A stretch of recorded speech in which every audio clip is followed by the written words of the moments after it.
My name's Nev. I've been surfing for 53 years and spent most of my life around the ocean, obviously, because I surf. In 1992, I was in New Caledonia on a little atoll surfing. And I was walking along the beach and I saw all this plastic. I was going, what's going on with this? What's this? Has a boat gone down? I saw buckets and thongs and things, and I honestly thought that this was wreckage of some sort. But actually, in hindsight, it was the first evidence of the Pacific gyres that we all know about now, the plastic in the oceans. And that was a long time ago. And now we are really suffering. Our oceans are suffering, and there's no doubt about it. And we have to find the solution. So that's why I'm saying passionately that we need to engage. I've spent the last 10 years traveling the world, talking with people around the world that don't even really know what surfing is, but they're certainly aware of the problem of waste in our environment, plastic in the oceans. And everyone has solutions to a point, but most of these solutions are boutique solutions, like Band-Aids. This is not to say that there are countless well-intentioned people around the world trying their best to resolve this issue. From cleaning beaches through to reducing the use of single-use plastics, all absolutely relevant to consume less. But all of these things are not going to make the difference that's required. Plastic is not going anywhere, and nor is garbage or waste. It's going into our environment every single damn day. And tidying up after is not going to solve the problem. If we can give that waste value and process it before it enters the environment, no more plastic going into the oceans. None. An awesome company in Argentina called Z1, who takes garbage and makes an inert, safe material that does not go to landfill. We can deliver that. The solution is here. And it's not hundreds of millions of dollars like some of the incineration solutions. Incineration is a waste of awesome resources. Garbage is a resource. I know the technologies that we have under one roof are all ready to go. No R&D required. 12 months turnkey, and we can have a facility operating in Tennessee, in New York, Sydney, Denpasar, somewhere in Mongolia. We can have them operating in a small town and a large city. It's decentralized. It's right where the garbage is. It doesn't need to be trucked for 100 miles to go to a giant incinerator. Most of the waste that gets washed down rivers is what we call MSW waste, or everyday family crap. And what we do is we turn that crap into composite recycled plastic panels. The solution is now, it's ready. There's so many surfing-based operations around the world that are actually making a difference for our grandkids, for my grandkids. You know, I've got another 30 years of surfing, trust me. But my kids, I've got 100 years of surfing ahead of them, right? I want them to have the life that I've had. I want them to have a planet that is not going to crumble because of climate change. And every one of us has to do something, is we have to stop it at its source. We have to get it away from landfill, and we have to get it away from being dumped in the environment because there's nowhere else for it to go. And we have to turn it into product that there is a demand for. And guess what that is? The building industry. The offtake of our facility that has these multiple technologies provides energy, provides building materials, inert ground cover, additives to road base. Everything that comes out of that factory, leaving a clean floor at the end of the day, is a profitable item that helps the environment. And guess what? It sequesters carbon. Instead of that rubbish, that garbage going into a landfill or blowing around in the environment and damaging our oceans and our food chain, instead of that, that carbon is put within a product which can then be recycled, or it is built within and is there forever. The carbon credits on this alone are amazing. But how can you actually give value to low-grade plastic waste that nobody wants? That's probably a question you're thinking right now. Well, imagine this. Every afternoon in Bali, for example, because everyone focuses on Bali. We're surfers. We love Bali. I've been going to Bali since the 70s.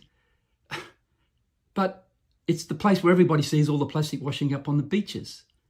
And therefore, the global focus is on that poor little nation saying, oh, look, what's going on there? Every afternoon and every morning, with the tide, plastic washes up on the beaches. Every day, villagers who really know no better throw their plastic waste into the environment because it has no value to them. But guess what? A picker who works on a landfill in Ubud earns 2,000 to 3,000 rupiah a kilo for good recyclable plastic, like bottles, milk bottles, yogurt containers, things like that. Single polymers that can be recycled, but they leave everything else behind. And then they take it and they get paid 4,000 rupiah if they've sorted it into the individual polymers. What about if my company paid 5,000 rupiah a kilo? Or even the same price, so we didn't upset the landfill operator. Whatever. That would equate to about $3 US for a 10 kilo bag of plastic waste that my company would pay them for. And we can use that in our products. We implement that and there is no more waste in the environment anywhere. I've had this conversation with the government of Indonesia, Honduras, in Peru, in Mozambique. I've been on more landfills than you could poke a stick at. And they're not a fun place to be. In fact, they're unbelievable. The one in Jakarta is beyond description. And so many people live on that landfill, eking out an existence, as you've probably seen, getting the quality plastics. So we've got to stop it from going in the environment. We can give it value. And in a developed nation, people or governments pay money to deliver that waste to a landfill. $50 a tonne, $150 a tonne, $300 a tonne. So guess what? They don't take it to the landfill. They take it to our facility. So our company gets paid to take that waste that was going to go to landfill. This is a solution that's viable and it will have a positive impact on our environment in time. It's a highly scalable opportunity. It can be put into small communities and small villages, or it can be put into big cities. We can do this and work out how we can be the beacon of resolving this issue once and for all over time, but resolving it starting now by stopping waste going into the environment in the first place. Plastic's not evil. The improper disposal of plastic is. I'd like to give you an example also, because some of you may be thinking, well, what are you going to do with all that plastic that you pull out? And what are you going to do with all that garbage that you have to turn into something? Well, let's just stay on the plastic issue because that's the one that's the most emotive. About 4,000 tonne a day of garbage is generated in the city of Nashville of a population of about 1.3 million people. That 4,000 tonne a day, 12.2% of that garbage is plastic. Only 5% of that 12% of plastic gets recycled. So what happens to the rest? Sorry, it goes to landfill. There's a company in the US that needs 4 million 8x4 sheets. That equates to a lot of plastic. In fact, it equates to 100,000 tonne of plastic that needs to be taken out of the environment to make those 4 million sheets. It's all doable, totally doable. It's not rocket science. And think about how many communities around the US would all need a facility like this to process all that waste, and what could be done with the product. Anything that can be molded in a clamshell process can use this system. It can be, flood mitigation, formwork board for the concrete construction industry, for hoarding boards around new developments, almost anything you could think of. That's where plastic can go.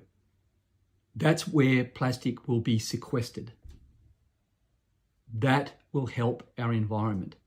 That will reduce climate change. I was invited by the president of Mozambique, can you believe it, to go to a landfill that only a matter of months beforehand actually collapsed and buried 30 people alive in garbage, because those people were living on the landfill to actually collect garbage, to collect plastics and things like that, scavengers. So tragic, so unbelievable. And the landfill in Bali, the Surawang landfill, it's a nightmare. It's built over a mangrove on Benoa Harbour. And every time we surfers fly in there, we can see it out the window of the plane. When you're partying in Kuta and the wind's coming from the east, you can smell it. The citizens of Nashville or Rutherford County can smell their landfill. We've got to stop this.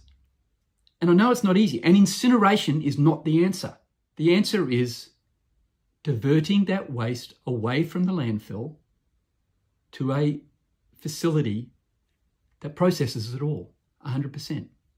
No more waste going to landfill. No more plastic washing down rivers into the oceans. We owe it to ourselves and we owe it to the world to show that we, the blessed ones, the surfers who bathe in the ocean every day in pristine environments, while the rest of the world, suffers. We've got a responsibility. We collectively could make a difference. Let's do it.